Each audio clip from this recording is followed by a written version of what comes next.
بسم اللہ الرحمن الرحیم۔ آج کا ہمارا موضوع ہے بدھ مت میں آخر الزمان کا تصور۔ بدھ مت میں آخر الزمان میں آنے والے شخص کو مائٹریہ کے نام سے یاد کیا گیا ہے، اور بعض علاقے ایسے ہیں کہ جن میں بدھ مت کا اثر و رسوخ پایا جاتا ہے اور یہ ایز اے مذہب وہاں پہ رائج ہے۔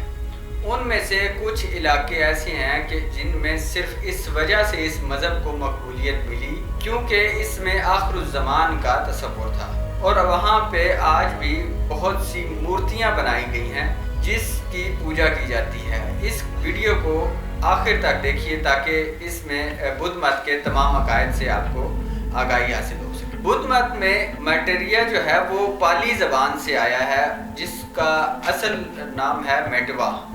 میٹوا کا مطلب ہے مہربان، نرم دل، یعنی وہ شخص جو آخر الزمان میں آئے گا وہ مہربان اور نرم دل ہوگا۔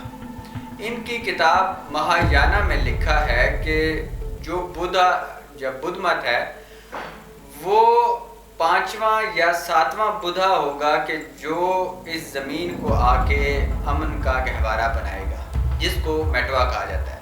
جاپان میں میٹوا یا میٹریہ کو کامی کہا جاتا ہے، یعنی جاپان میں جو بودائی ہیں وہ کامی کے نام سے آخری زمان میں آنے والے مسیحا کو یاد کرتے ہیں۔ ان کے مطابق ایک زمین جس کو سونے سے مزین کیا جائے گا اس پہ وہ کامی آئے گا اور آ کے وہاں پہ ایک خطاب کرے گا پوری دنیا کے لوگوں سے، اور اس پر ایک تخت سجایا جائے گا۔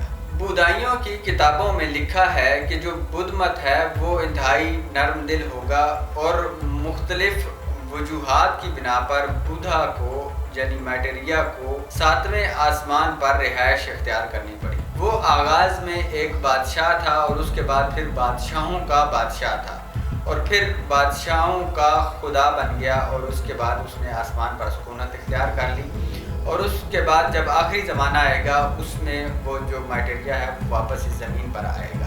کوریا میں اس مذہب کو اس وجہ سے مقبولیت ملی کیونکہ اس میں آخر الزمان کا عقیدہ پایا جاتا تھا، اور آج بھی وہاں پر 27 بڑے مورتیاں نصب ہیں کہ جن کو مائٹریہ کی یاد کے طور پر لگایا گیا ہے تاکہ لوگوں کے ذہنوں میں یہ چیز کلیئر رہے کہ آخری زمانے میں مائٹریہ آئے گا اور آ کر لوگوں کو انصاف مہیا کرے گا۔ بودائیوں کے مطابق آخر الزمان میں جو تبدیلیاں رونما ہوں گی ان میں سے ایک یہ ہے کہ لوگ صحت مند اور لمبی عمر کریں گے، یعنی ان کی عمر لمبی ہوگی اور صحت مند زندگی گزاریں گے۔ لوگ بے نقص زندگی گزاریں گے، لوگوں میں بیماریاں نہیں ہوں گی، نقص اور عیب نہیں پائے جاتے ہوں گے۔ ان کے بودائیوں کے مطابق آخری زمانے میں لوگ جنایات نہیں کریں گے، برے کام انجام نہیں دیں گے، اور نیک کام انجام دینے میں انہیں خوشی محسوس ہو۔ اسی طرح ان کی کتابوں میں لکھا ہے کہ جب آخر الزمان آ جائے گا اس وقت برائی کو اس زمین سے ختم کر دیا جائے گا، اور پوری زمین پر جو وحشی جانور ہیں وہ دوسرے پالتو جانوروں کے ساتھ مل کر زندگی گزاریں گے۔